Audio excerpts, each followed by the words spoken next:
नमस्कार, आप देख रहे हैं फ्रंटलाइन 24। मैं ज्योति आपके साथ। नीट छात्रा का मामला अभी तक सुलझा नहीं कि फिर से एक घटना सामने आई है जिससे कि शर्मसार हो रहा है बिहार। दरभंगा में 6 वर्षीय एक बच्ची का शव तालाब के किनारे मिला। आइए जानते हैं क्या है पूरा माजरा। हमारे साथ जुड़े हुए हैं हमारे वरिष्ठ पत्रकार श्याम जी। नमस्कार सर। नमस्कार। देखिए, बिहार में क्या हो रहा है वो समझ से परे है। अभी नीट छात्रा की मौत हुई थी शंभू गर्ल्स हॉस्टल पटना में। उसको लेकर पूरा बिहार में बवाल मचा हुआ है। आज तक पुलिस इस मामले को सुलझा नहीं सकी है। इसको लेकर आरोप प्रत्यारोप, हो हंगामा, रोड सड़क जाम, प्रदर्शन, सारा कुछ चल रहा है। और सरकार या पुलिस प्रशासन अभी तक मैंने इस घटना की गुत्थी जो है, उलझी हुई गुत्थी को सुलझा नहीं पाई है। कल दरभंगा में शाम में एक परिवार की 6 वर्षीय बच्ची घर से गायब हो गई। रात भर लोग खोजते रहे, लेकिन सुबह सुबह एक तालाब के किनारे में उसका शव पड़ा हुआ था। लोगों ने देखा, पूरा दरभंगा सन्न रह गया। मैंने पूरा आश्चर्य हो लग गया कि भाई इस तरह की घटना 6 वर्षीय बच्ची के साथ इस तरह से मैंने की घटना, इससे लोग भयाक्रांत डर गए, सहम गए कि क्या हो रहा है बिहार में, क्या हो रहा है दरभंगा में। एक माह पहले भी दरभंगा में इस तरह की एक घटना घटी थी। तो कहा जा रहा है उस बच्ची के साथ, 6 वर्षीय बच्ची के साथ एक युवक, जो 22 वर्षीय युवक है, नाम लेना अभी उचित नहीं है, गिरफ्तार हो चुका है। संदेह के आधार पर पुलिस ने गिरफ्तार कर लिया है उस युवक को। तो इस सब बताया जा रहा है कि उसके साथ दुष्कर्म किया गया। अब अंदाजा लगा लीजिए कि इससे निंदनीय, चिंतनीय और क्या बात हो सकती है, जो 6 वर्ष की अबोध बच्चा जिसके साथ दुष्कर्म और फिर गला दबाकर हत्या कर देना और तालाब के किनारे जाकर फेंक देना। तो दरभंगा को ही नहीं, पूरे बिहार को शर्मसार कर रहा है। इस तरह की घटना से लोग शर्मसार हो रहा है पूरा बिहार। और मैंने इसको लेकर आज दरभंगा में हाई वोल्टेज ड्रामा चलता रहा दिन भर। रविवार की सुबह से लेकर शाम तक इस घटना को लेकर बहुत पुलिस और पब्लिक के बीच में लोगों की मांग थी। आक्रोशित जो लोग थे, परिजन हैं परिवार के, सबों का एक ही मांग था कि जो ऐसा युवक जिन्होंने इस तरह के कुकृत्य किया है, तो उसे फांसी की सजा मिले। जी सर। गिरफ्तारी के बाद बताया जा रहा है कि पुलिस तुरंत उसे हिरासत में लेकर जेल भी भेज दी। तो इससे लोग ज्यादा आक्रोशित थे कि उसको सामने लाना चाहिए और सूली पर लटका देना चाहिए।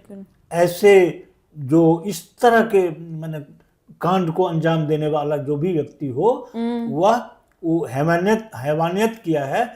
इस तरह के आदमी को फांसी से कम कोई सजा ना मिले, उसे फांसी पर लटका देना चाहिए। इसको लेकर बहुत दरभंगा की स्थिति आज बड़ी नाजुक बनी हुई थी। रविवार सुबह से लेकर शाम तक जगह जगह चौक चौराहे को जाम कर दिया गया था। पब्लिक सड़क पर उतर गई थी। इतने आक्रोशित थे लोग कि पुलिस और पब्लिक में लगातार झड़प होता रहा।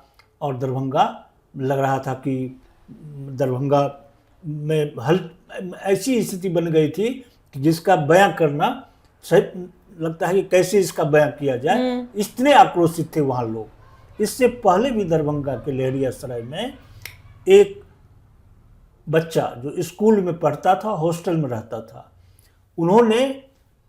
उसकी भी हत्या कर दी गई थी। निर्मम हत्या। 1 माह हुआ होगा, थोड़ा ज़्यादा हो गया हो, 1 माह पहले की बात है।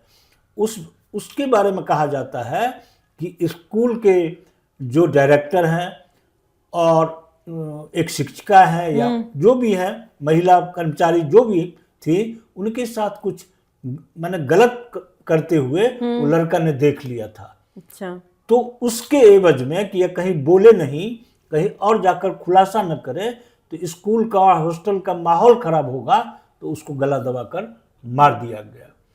और उसकी माँ बेचारी उसके मैंने मौत के बाद उसकी माँ दर दर की ठोकर खाती रही, जहाँ तहाँ घूमती रही न्याय के लिए, लेकिन उन्हें न्याय नहीं मिला। तो अंत में जाकर 4 दिन 5 दिन 1 सप्ताह के अंदर उसकी माँ भी मैंने आत्महत्या करके मैंने मर गई। तो उसमें भी दरभंगा पूरा ये लहेरियासराय की स्थिति काफ़ी नाजुक थी। इधर दूसरी घटना घटी, एक घटना से पूरा बिहार शर्मसार है ही कि जहानाबाद की नीट की छात्रा जो थी वो संदिग्ध मौत हुई उसकी, उसको लेकर बवाल मचा हुआ है। यह मामला आज तक सुलझा नहीं और पुलिस सुलझा नहीं सकी, प्रशासन सरकार सुलझा नहीं सकी। और इस तरह के दरिंदे जो 6 वर्ष की बच्ची को भी नहीं बकस रहे हैं, तो बिहार में क्या चल रहा है? बिहार में बेटियां कहीं सुरक्षित नहीं हैं। सभी लोग सशंकित और आशंकित हैं कि भाई हम अपना सुरक्षा कैसे करें, अपनी बच्ची को स्कूल कैसे भेजें, कॉलेज कैसे भेजें, पढ़ने के लिए कैसे भेजें। जब इस तरह के दरिंदे समाज में मौजूद हैं तो किसी की बेटी के साथ कुछ हो सकता है। तो ये बहुत चिंतनीय विषय है। इसको लेकर दरभंगा में दिन भर बबेला मचता रहा और पुलिस को संभालने में काफ़ी मशक्कत करनी पड़ी। एक ही मांग वहाँ के लोग कर रहे थे कि जो इस तरह की घटना को अंजाम दिया है, जो 6 वर्षीय बच्ची को भी नहीं बख्शा, उसे फांसी की सज़ा से कम कोई सज़ा ना मिले। इसी को लेकर वहाँ हंगामा मचा हुआ है। घटनाएं रोज़ हो रही हैं और कहा तो यहाँ तक जा रहा है कि जब से सम्राट चौधरी गृह मंत्री बने हैं, घटनाएं मतलब आपराधिक घटनाओं में और इजाफा हो गया है।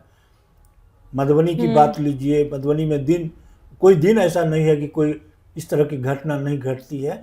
घटना का स्वरूप भले ही अलग हो, लेकिन घटनाएं लगातार घट रही हैं। पटना में घट रही हैं, तरह तरह के नए नए खुलासे हो रहे हैं। तो ये तो बिहार के लिए बहुत ही चिंतनीय विषय है, मधुबनी और दरभंगा के लिए भी बहुत चिंतनीय विषय है। तो इसको लेकर दरभंगा में दिन भर रविवार को बवेला मचा रहा, हो हंगामा होता रहा। मरीजों को, छात्र छात्राओं को, महिलाओं को कहीं आने जाने में बहुत भारी कठिनाइयों का सामना करना पड़ा। चारों तरफ जाम ही जाम नजर आ रहा था। मैंने इस घटना को लेकर लोग इतने आक्रोशित थे कि सारे के सारे लगता था कि सारे के सारे लोग सड़क पर उतर गए हैं। तो जब तक ये मैंने पुलिस प्रशासन या सरकार कोई सख्त मैंने इस तरह से कोई रास्ता नहीं निकालेगी तो कोई भी बेटी सुरक्षित नहीं रहेगी बिहार में। जी सर। किसी के साथ कभी कुछ हो सकता है। और ये इस तरह की घटना तो इतनी शर्मनाक है, ये जो बोलने में भी थोड़ा सा ये लग रहा है कि कैसे इसको बोलें और किस तरह इसका व्याख्या करें, इस विश्लेषण करें। यही दरभंगा की स्थिति है और बिहार में जो हो रहा है वो सारे लोग देख रहे हैं। यही स्थिति है। धन्यवाद सर। देखते रहिए फ्रंटलाइन 24, सबसे तेज सबसे आगे।